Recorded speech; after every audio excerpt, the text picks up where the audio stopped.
All right, we're back at it today, and what you probably notice is that 4.4 and 4.5 of this unit for AP World Modern are both behemoths of units. They're covering a lot of stuff, covering a lot of AP World themes. So we're gonna run through 4.5 here, where we're gonna tackle four different themes, starting with governance. What you need to know is that mercantilist policies, and we talked about those in the last video, mercantilist policies and practices that are being used by European rulers to expand their control of their economies and claim overseas territories with joint stock companies are being used by some rulers to finance exploration and compete against their rivals. And some of these are going to lead to economic disputes, leading into conflicts in rivalries between states.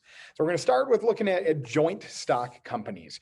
A joint stock company is a company akin to Apple or Google or Amazon today, where anybody can invest in them, and then the company can use those investments to grow. And if the company does grow and becomes more profitable, then the investors get a positive return on their investment.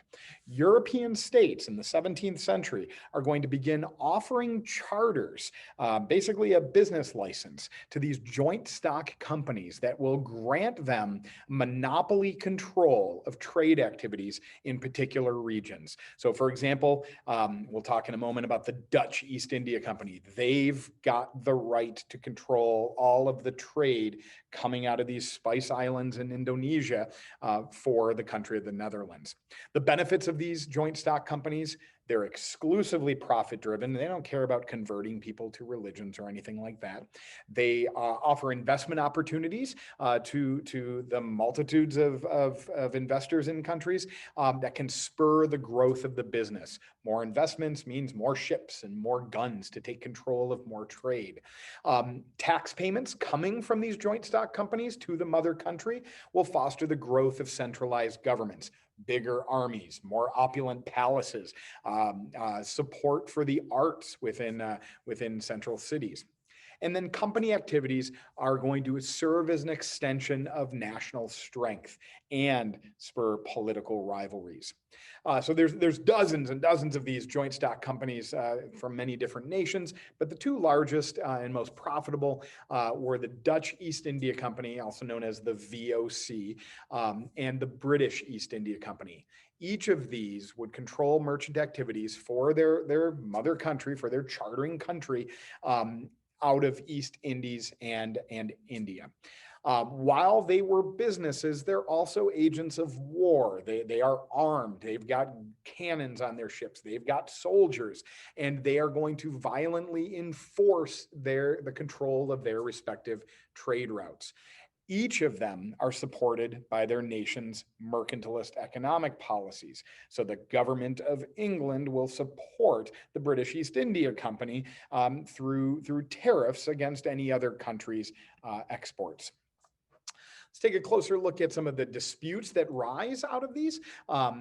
European merchants are violently going to attempt to dominate and control trade markets, and were particularly aggressive against Muslim merchants, especially when we look earlier in these encounters, when, for example, the Portuguese first arrived in India with Vasco da Gama, using violence against Muslim merchants in the Indian Ocean to begin to dominate those trade routes. European states will also use pirates as what are known as privateers, essentially hired guns to target the shipping of rival companies and rival states. Now let's talk about some economic systems. This time period brings a new trading system called the Atlantic system. And the Atlantic trade system developed transporting finished goods from Europe to the Americas and Africa, while raw materials from the Americas will make their way to Europe and Africa, and then enslaved Africans will be sent to the Americas to provide labor.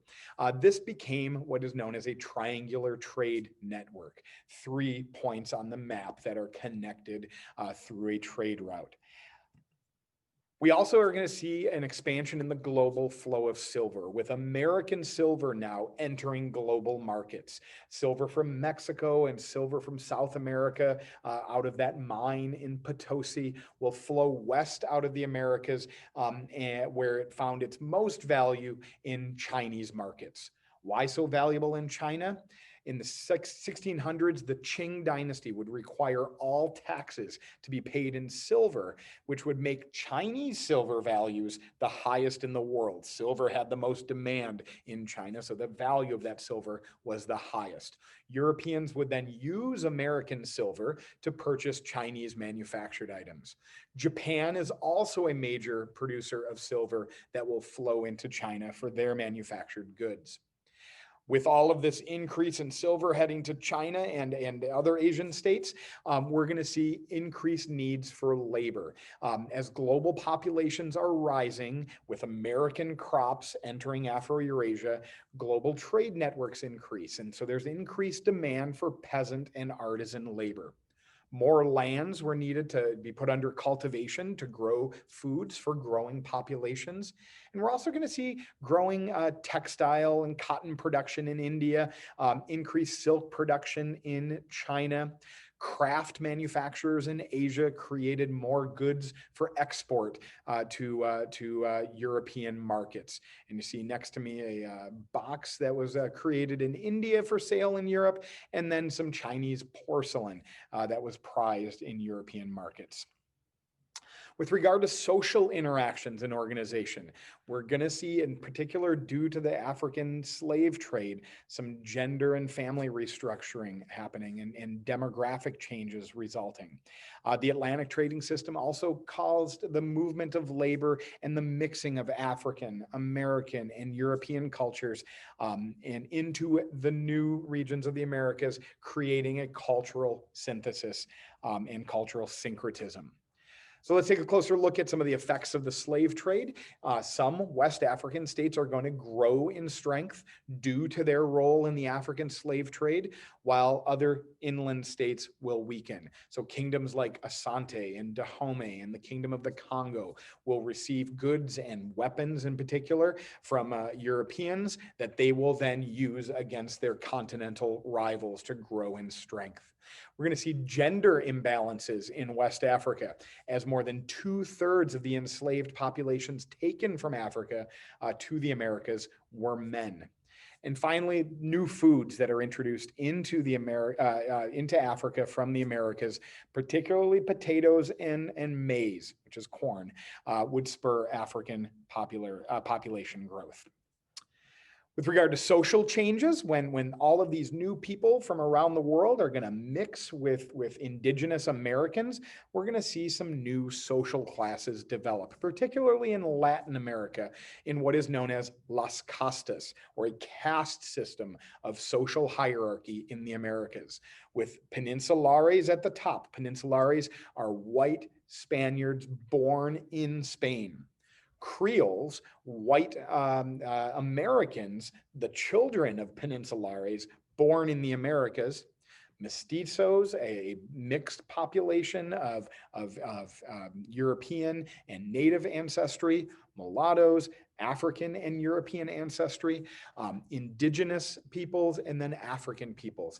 And then various combinations of blendings of those social groups within. And this creates a social hierarchy in Latin American colonies. Finally, the fourth key theme that is addressed in this topic, cultural developments and interactions. As these people have come together, we're going to see some cultural changes, particularly in the form of languages and changes to existing religions. First, with Europeans coming in and dominating the colonial Americas, we will see Spanish become a dominant language in Central and South America, with Portuguese becoming the dominant language in Brazil, and French and English spoken more in Eastern North America. We see many changes on belief systems. Syncretic religions will form in the Americas. Syncretism, remember, is a blending of cultural ideas into something new. So as European African and American religions come together, there will be some blending and interactions between them. A couple you should be familiar with for your AP World exam is a religion of Santeria, which took place on the island of Cuba. This is African spiritualism combined with Spanish Roman Catholicism. Next door in Haiti, the religion of Vodun or Voodoo, African spiritualism here combined with French Catholicism, as Haiti was originally a French colony called Saint-Domingue. And then finally, we see Islam introduced into the Americas for the first time by enslaved Africans. Remember, Islam had made it into Africa via the Trans-Saharan Trade Network, and 1/10 of the enslaved population taken from Africa into the Americas were Muslim. And then finally, Catholic missionaries that are working on spreading the Roman Catholic faith throughout the Americas will make it the most dominant religion in Central and South America. But it is not going to be identical to the Roman Catholicism that we see in Western Europe. For example, syncretic versions of Catholicism will develop as indigenous American religion and indigenous Americans' beliefs will blend with Roman Catholicism and create a new syncretic version of Catholicism. And here we have a display for the Day of the Dead in Mexico as Mexica spirituality blended with Roman Catholic beliefs. Wrap it all up. This was a lot. This was a mouthful, and I stumbled through most of it.